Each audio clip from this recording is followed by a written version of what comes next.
Hello बच्चों, welcome to your maths class. तो बच्चों, आज मैं 9th क्लास का चैप्टर नंबर 2 करवा देती हूँ। ठीक है, तो चैप्टर 2 है पॉलिनोमियल। तो एक्सरसाइज 2.1 करते हैं, लेकिन उसके पहले थोड़ा सा पॉलिनोमियल के बारे में हम समझ लेते हैं। पॉलिनोमियल्स क्या होते हैं, उसमें क्या क्या हमें पढ़ना है। ठीक है बच्चों, तो आप लोगों ने एल्जेब्रिक एक्सप्रेशन तो पढ़ा होगा। तो सारे एल्जेब्रिक एक्सप्रेशन पॉलिनोमियल नहीं होते हैं। तो कौन से एल्जेब्रिक एक्सप्रेशन पॉलिनोमियल होते हैं और कौन से नहीं होते हैं, तो चलिए हम बताते हैं। जैसे हमने एक एल्जेब्रिक एक्सप्रेशन ये लिखा x +1, ठीक है, एक्स स्क्वायर +2, ये सारे एल्जेब्रिक एक्सप्रेशन में लिख रही हूँ। अच्छा, उसके बाद y के टर्म्स में वेरिएबल y ले लेते हैं, y पावर -2 +3, या फिर t +1/t, या एक नंबर ये ले लेते हैं 2। देखो, ये एल्जेब्रिक एक्सप्रेशन है, इसमें कौन पॉलिनोमियल है, कौन सा पॉलिनोमियल नहीं है। तो पॉलिनोमियल क्या होता है? पॉलिनोमियल में जो वेरिएबल होता है उसकी डिग्री होल नंबर में होनी चाहिए। तो ये हमारा पॉलिनोमियल है, क्योंकि इसमें वेरिएबल x है और x की डिग्री हमारी 1 है। ठीक है, x में कुछ लिखा नहीं, इसका तो 1 है, तो ये पॉलिनोमियल है जो कि होल नंबर है, इसकी डिग्री। ये भी हमारा पॉलिनोमियल है, इसकी डिग्री जो है होल नंबर में है 2। लेकिन ये पॉलिनोमियल नहीं है। एल्जेब्रिक एक्सप्रेशन तो है लेकिन पॉलिनोमियल नहीं है, क्योंकि इसकी डिग्री माइनस में आ गई। यहाँ पे हम देख रहे हैं t +1/t, अगर इसको हम खोल के लिखते हैं तो t + t की पावर -1, यहाँ भी आ गया माइनस में। तो ये भी हमारा पॉलिनोमियल नहीं, ये पॉलिनोमियल नहीं है। एल्जेब्रिक एक्सप्रेशन तो है लेकिन पॉलिनोमियल नहीं है। अब एक कांस्टेंट टर्म लिखा हुआ है 2, ये हमारा पॉलिनोमियल कहा जा सकता है, पॉलिनोमियल है। क्यों, कैसे? क्योंकि इसमें इसको हम लिख सकते हैं 2 और इंटू x की पावर 0। किसी भी नंबर की पावर 0 होती है तो 1 के इक्वल होता है। तो किसी भी नंबर की पावर 0 1 के इक्वल होता है, मतलब 2 इंटू 1, फिर वापस से 2 ही बन जाना है। तो ये हमारा एक कांस्टेंट पॉलिनोमियल कहा जाता है। जो सिंपल नंबर्स होती हैं 2, 3, 4, -2, -3, ये सारे पॉलिनोमियल की कैटेगरी में आती है। ठीक है बच्चों, समझ में आया? अच्छा, हर पॉलिनोमियल में कोफिशिएंट होता है, जो जो इसका वेरिएबल है उसके कोफिशिएंट के बारे में पूछा जाता है। इस एक्सरसाइज में पूछा जाएगा। जैसे अब यहाँ हम पूछ रहे हैं इसका कोफिशिएंट क्या है, तो यहाँ पे जो इसके बगल वाली वैल्यू होती है 1 है। जैसे मान लो यहाँ पे 2x² लिख दें तो इसका कोफिशिएंट 2 हो गया। अगर नहीं, सिर्फ सिंपल x² लिखा है तो कोफिशिएंट 1 है, तो इसको कोफिशिएंट बोलते हैं। अच्छा, ये पॉलिनोमियल्स में एक चीज और होती है, टर्म्स होते हैं। जैसे हमारे 2 टर्म का पॉलिनोमियल, सारे पॉलिनोमियल हमने 2 टर्म्स के लिखे हैं। तो पॉलिनोमियल के कई टर्म्स हो सकते हैं, बहुत सारे टर्म्स हो सकते हैं, मतलब एक डेफिनिट नंबर में फिनाइट नंबर के टर्म्स हो सकते हैं। ठीक है, जैसे हमारा 2 टर्म्स का पॉलिनोमियल है, एक आप ये ले लो 2x² + 3x + 3, ये भी हमारा पॉलिनोमियल है। इसमें कितने टर्म्स है? 1, 2, 3, इनको टर्म्स बोलते हैं। ठीक है, तो ये 2 टर्म का पॉलिनोमियल, ये 3 टर्म्स का पॉलिनोमियल, ये 2 टर्म्स का पॉलिनोमियल है। और ये तो पॉलिनोमियल है ही नहीं, ये भी पॉलिनोमियल नहीं है। और ये 1 टर्म का पॉलिनोमियल है। तो जिसमें सिर्फ सिंगल टर्म होता है, जैसे हमने ये ले लिया 2x, तो ये सिंगल टर्म का पॉलिनोमियल है। तो जिसमें सिंगल टर्म होता है उसको हम बोलते हैं मोनोमियल। ठीक है, और जिसमें 2 टर्म्स होते हैं ये हमारा है बाइनोमियल। बाइनोमियल, इसको हम बाइनोमियल, ये ट्राइनोमियल है। फिर उसके बाद सबको पॉलिनोमियल बोल सकते हो। ठीक है, पॉली मतलब होता है बहुत, कई सारे। तो ये पॉलिनोमियल के, ये जो सिंगल है उसको मोनोमियल बोलते हैं। अच्छा, जैसे सिर्फ नंबर लिखी हुई तो ये कांस्टेंट पॉलिनोमियल है। ठीक है बच्चों, ये बात समझ में आई? तो बस यही सारा हमें 2.1 एक्सरसाइज में पढ़ना है, तो इसी के बारे में हम पढ़ते हैं। तो चलिए अब हम कुछ क्वेश्चन जब कर लेंगे तो आप लोगों को ज्यादा समझ में आएगा। अच्छा, यहाँ हमने सिर्फ एक वेरिएबल के पॉलिनोमियल लिए हैं। पॉलिनोमियल कई वेरिएबल के भी हो सकते हैं, जैसे x भी हो, y भी हो। मान लो ऐसा हो 2x की पावर 3 + 4, y की पावर 2 + 3z, इस तरह से है। तो ये भी हमारा पॉलिनोमियल है। पॉलिनोमियल ये इसमें 3 डिफरेंट वेरिएबल्स है। ठीक है, तो 3 डिफरेंट वेरिएबल का ये पॉलिनोमियल है। सिंगल वेरिएबल का, ये 1 वेरिएबल का है, ये भी 1 वेरिएबल का है, ये भी 1 वेरिएबल का है, और ये 3 वेरिएबल का पॉलिनोमियल है। वेरिएबल्स क्या होते हैं? हमारे जो अल्फाबेट्स के जो ये x, y, z, जो ये अक्षर होते हैं ना, यही हमारे वेरिएबल कहे जाते हैं। तो यही सब चीजें हैं हमारे एक्सरसाइज 2.1 में। तो चलिए हम क्वेश्चंस करते हैं, तो फिर आप लोगों को और अच्छे से क्लियरली समझ में आएगा। बच्चों चलिए क्वेश्चन नंबर 1 करते हैं। क्वेश्चन 1 में क्या पूछा गया है? Which of the following expressions are polynomials in one variable and which are not? State reasons for your answer. कि कौन से पॉलिनोमियल 1 वेरिएबल में है और कौन से नहीं है, तो उसका रीजन देना है। अब हमारा पहला वाला क्वेश्चन है, इसका सॉल्यूशन करते हैं। पहला क्वेश्चन हमारा ये लिखा हुआ है 4x² - 3x + 7। तो बताइए पॉलिनोमियल है या नहीं है?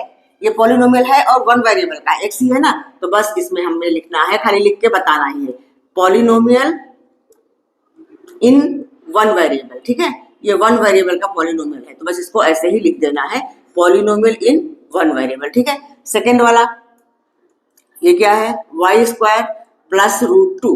अब देखो यहाँ पे वाई की पावर जो है वेरिएबल की पावर तो होल नंबर में है। अच्छा 2 से मतलब नहीं है, ये कांस्टेंट में अगर रूट लगा है तो उससे कोई फर्क नहीं पड़ता, लेकिन वेरिएबल का पावर हमेशा होल नंबर में हो। रूट का मतलब होता है 1/2। ये भी आपको बताना है कि वेरिएबल का पावर ना तो नेगेटिव हो और ना ही फ्रैक्शनल हो, 1/2 2/3 इस तरह का नहीं होना चाहिए। तो इसमें तो वाई का पावर एक होल नंबर है, तो ये भी हमारा पॉलिनोमियल है। तो इसमें भी हमें यही लिखना है पॉलिनोमियल इन वन वेरिएबल। ठीक है, पॉलिनोमियल इन वन वेरिएबल, ये भी हमारा polynomial in one variable. Third है हमारा क्या 3 और रूट के अंदर है t प्लस टी रूट 2। ये पॉलिनोमियल नहीं है, नॉट पॉलिनोमियल। ठीक है, क्यों? क्योंकि अगर इसको हम सॉल्व करेंगे तो ऐसा आ जाएगा 3t की पावर 1/2। तो t की पावर, t एक वेरिएबल है तो वेरिएबल की पावर हमेशा होल नंबर में होनी चाहिए, तो इस तरह का आ जाएगा ये, और t रूट 2 ऐसा आ गया। ठीक है, तो हमने देखा कि वेरिएबल की पावर 1/2 है जो कि होल नंबर नहीं है, तो हम लिखेंगे नॉट वेरिएबल। ये हमारा नॉट पॉलिनोमियल, ये हमारा क्या है पॉलिनोमियल नहीं है, ये पॉलिनोमियल नहीं है। इसका रीजन अगर हमें देना है तो हम ये लिखेंगे कि exponent of variable is not a whole number. इसका रीजन भी आप लिख सकते हो। रीजन क्या है, एक्सपोनेंट या पावर जो भी लिखो आप, डिग्री भी लिख सकते हो, इसको डिग्री बोलते हैं। तो exponent of variable is not a whole number, not a whole number नहीं है। ठीक है, समझ आ रहा है? अच्छा फोर्थ भी वही है, फोर्थ भी पॉलिनोमियल नहीं है, फोर्थ में भी हमें ऐसा ही लिखना है। फोर्थ हमारा क्या है y प्लस 2/y। जब अपॉन में y होता है, वेरिएबल या जो भी अपॉन में होता है कोई x या y जो भी है, तो हम इसको अगर ठीक से लिखेंगे, खोलेंगे तो ऐसा आ जाएगा 2 और y की पावर -1, तो आ गया नेगेटिव। डिग्री में नेगेटिव आ गई वेरिएबल की, तो ये भी पॉलिनोमियल नहीं है, इसका भी हम लिखेंगे नॉट पॉलिनोमियल। बस यही इसमें खाली बताना है आपको। इसका रीजन क्या है, रीजन इसका यही है कि exponent of variable is not a whole number. यही चीज हमें रीजन यही लिख देना है कि एक्सपोनेंट ऑफ वेरिएबल या डिग्री ऑफ वेरिएबल जो भी लिखो, exponent of variable is not a whole number. ठीक है, बस ये हमें लिख के बता देना है, होल नंबर। ठीक, क्लियर हुआ बच्चों, समझ में आ रहा है ना? अब लास्ट हमारा जो है, तो ये 5th नंबर है, x की power 10 plus y cube plus t raise power 50। तो ये पॉलिनोमियल तो है लेकिन 3 वेरिएबल का है, तो हम क्या लिखेंगे पॉलिनोमियल इन 3 वेरिएबल। ये हमारा है पॉलिनोमियल इन 3 वेरिएबल, इसमें 3 वेरिएबल है। ठीक है ना, ये 3 वेरिएबल दिख रहे हैं ना, एक तो है x, एक y और एक t। तो ठीक है बच्चों, क्लियर हुआ? आप लोग इसको नोट डाउन कर लें, फिर हमें अगला क्वेश्चन नंबर 2 करवाते हैं बच्चों। तो अगला क्वेश्चन है right the coefficients of x square in each of the following. हमें x स्क्वायर के कोफिशिएंट को बताना है। तो हमारा जो पहला वाला है, देखो कोफिशिएंट क्या होता है बताया था ना हमने, जो जिसके कोफिशिएंट के बारे में पूछा जा रहा है तो उसके जो बगल में जो भी नंबर होती है उसको कोफिशिएंट कहते हैं। तो यहाँ हमारा x स्क्वायर का कोफिशिएंट बताना, x स्क्वायर के बगल में कौन से नंबर है, कुछ नहीं दिखाई देता तो 1 तो होता ही है। ठीक है, तो इसमें हमारे फर्स्ट वाले में हो जाएगा कोफिशिएंट ऑफ x स्क्वायर, पहले में तो हम लिखेंगे coefficient of x square of x square equal to है 1। ठीक है, ये 1 है। अच्छा सेकंड में क्या है, माइनस लगा हुआ है तो -1 हो जाएगा। तो सेकंड में हम लिखेंगे coefficient of x square equal to -1। यहाँ पे आपको यही चीज लिख देना, coefficient of x square, coefficient of x square equal to -1। अब थर्ड नंबर क्वेश्चन देख लेते हैं हम। इसमें क्या है, x स्क्वायर का कोफिशिएंट क्या है, तो coefficient of x square equal to π/2, मतलब जो भी x स्क्वायर के बगल में लिखा होता है, x स्क्वायर के पहले जो नंबर होती है दैट इज कोफिशिएंट। ठीक है, तो यहाँ भी हम लिख देंगे, यही चीज लिख लेना, coefficient of x square equal to π/2। अब हमारा फोर्थ नंबर क्वेश्चन है, इसमें क्या होगा x स्क्वायर का कोफिशिएंट। तो हम देख रहे हैं कि इसमें तो x स्क्वायर का टर्म ही नहीं है। जब x स्क्वायर का टर्म नहीं है दैट मींस उसका कोफिशिएंट 0 है। मतलब इस क्वेश्चन को जो हमारा √2x - 1, इसको हम ऐसा भी तो लिख सकते हैं 0x स्क्वायर फिर प्लस √2x - 1, इसको हम ऐसा लिख सकते हैं क्योंकि x स्क्वायर का टर्म इसमें है नहीं। तो अगर हम 0 × x स्क्वायर करें तो ये फिर वापस 0 ही बन जाना है। तो यहाँ पे x स्क्वायर का कोफिशिएंट क्या होगा, इस फोर्थ नंबर क्वेश्चन में हम लिखेंगे coefficient of x square, coefficient of x square equal to 0। मतलब ये जो फोर्थ नंबर है इसमें जब जिस भी पॉलिनोमियल में एक्स स्क्वायर का टर्म नहीं है तो इसका मतलब उसका कोफिशिएंट 0 है। बात समझ में आ गई? तो ठीक है, नोट डाउन करिए। चलिए चलते हैं अगले क्वेश्चन की ओर, क्वेश्चन नंबर 3। हम चलते हैं question number 3। Give one example each of A binomial of degree 35 end of a monomial of degree 100। तो हमें इसमें बाइनोमियल बनाना है जिसकी डिग्री 35 हो और मोनोमियल बनाना है जिसकी डिग्री 100 हो। तो डिग्री क्या होती है? किसी भी पॉलिनोमियल में जो सबसे हाईएस्ट पावर होती है वेरिएबल की, उसी को हम बोलते हैं डिग्री ऑफ द पॉलिनोमियल। तो हमें बाइनोमियल बनाने के लिए बोला गया है और मोनोमियल बनाने के लिए बोला गया है। तो चलिए हम बनाते हैं बाइनोमियल। जैसे हमने ये ले लिया एक 2x raise to power 35 plus 5, ये हमारा एक बाइनोमियल बन गया जिसकी डिग्री है 35। अब ये वेरिएबल हम x भी ले सकते हैं, y भी ले सकते हैं, z भी ले सकते हैं, t भी ले सकते हैं, कुछ भी ले सकते हैं वेरिएबल, लेकिन सिर्फ वेरिएबल की डिग्री 35 होनी चाहिए। मतलब जो पॉलिनोमियल है उसकी हाईएस्ट डिग्री 35 हो। तो सिर्फ बाइनोमियल बोला है तो हमें टू टर्म्स वाला ही पॉलिनोमियल बनाना है। ठीक है, यहाँ पे हम चेंज कर सकते हैं, यहाँ पे y लिख सकते हैं, यहाँ पे 5 की जगह 3 4 कुछ भी लिख दो, तो ये हमारा एक बाइनोमियल हो गया जो कि जिसकी डिग्री 35 है। अगला बोला है मोनोमियल ऑफ डिग्री 100। तो मोनोमियल हमें सिर्फ एक टर्म वाला ही बनाना है। तो मोनोमियल के लिए हम ले लेते हैं जैसे y की पावर 100, ये हमारा एक मोनोमियल है, या 2y की पावर 100, या जो भी आप लिखो 2x की पावर 100, ये 2 की जगह यहाँ 3x की पावर 100। तो ये सारे मोनोमियल्स हैं, बस जो डिग्री है वो हमारी 100 होनी चाहिए, पावर जो है 100 होनी चाहिए। तो ठीक है, ये बात क्लियर हुई, समझ में आई? तो डिग्री क्या होती है? डिग्री होती है highest power of the polynomial is called degree of the polynomial. जैसे ये तो सिर्फ बाइनोमियल मोनोमियल के बारे में बताया गया है। मान लो मैं अगला कुछ ऐसे एग्जांपल ले लेती हूँ जिसमें कई टर्म्स हो।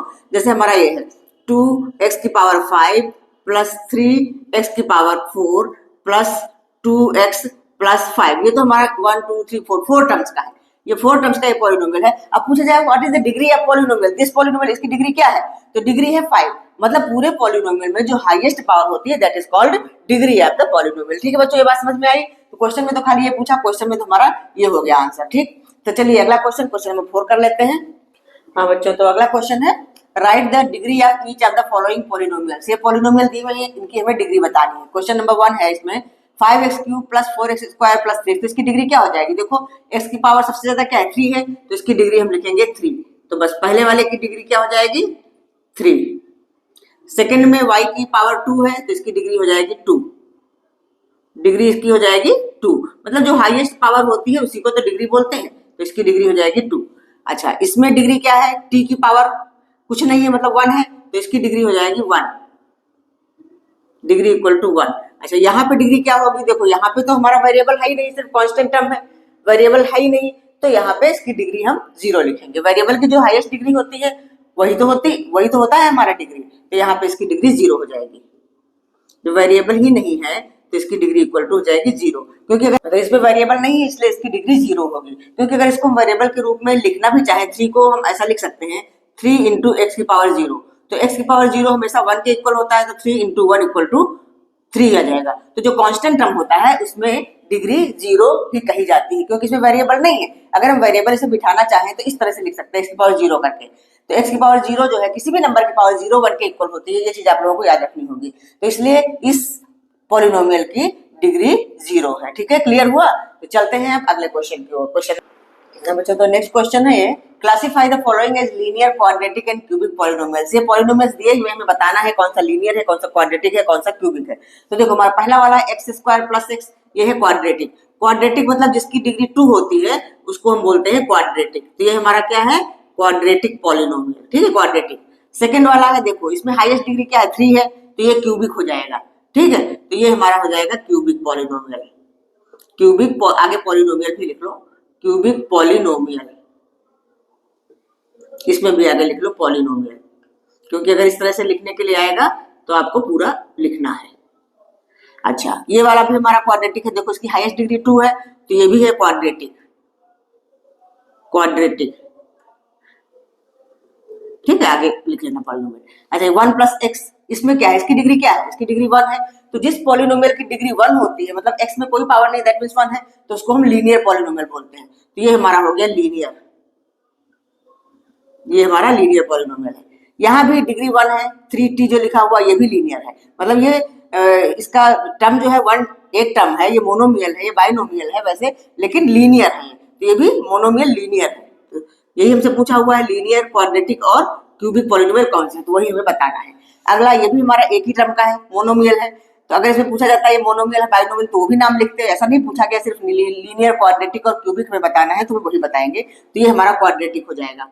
तो ये क्वाड्रेटिक, डिग्री 2 वाला क्वाड्रेटिक, क्वाड्रेटिक और डिग्री 3 वाला क्यूबिक, ये हमारा क्यूबिक हो गया। ठीक है, तो बस हमें यही बताना था। तो क्वाड्रेटिक पॉलिनोमियल है पहला, दूसरा है क्यूबिक, तीसरा है क्वाड्रेटिक, फोर्थ है लीनियर, फिफ्थ भी है हमारा लीनियर, और सिक्स्थ हो गया क्वाड्रेटिक और सेवेंथ हो गया क्यूबिक है। ठीक है बच्चों, क्लियर हुआ, समझ में आ गया? तो हमारी 2.1 एक्सरसाइज कंप्लीट होती है। अब नेक्स्ट वीडियो में करवाऊंगी 2.2, फिर ये चैप्टर 2 कंप्लीट करवा दूंगी, 3-4 वीडियो में कंप्लीट हो जाएगी। ठीक है, तो वीडियो कैसा लगा? अगर समझ में आया हो, अच्छा लगा हो तो लाइक करिए, शेयर करिए और सब्सक्राइब करिए, अपने फ्रेंड्स को भी शेयर कर दीजिए। मैं पूरी एनसीईआरटी के सारे क्वेश्चंस करवाऊंगी, एक एक करके पूरे क्वेश्चंस करवा दूंगी। ठीक है, और एक्स्ट्रा क्वेश्चंस भी करवाऊंगी चैप्टर खत्म होने के बाद। तो मिलते हैं नेक्स्ट वीडियो में अगली एक्सरसाइज के साथ, तब तक के लिए बाय।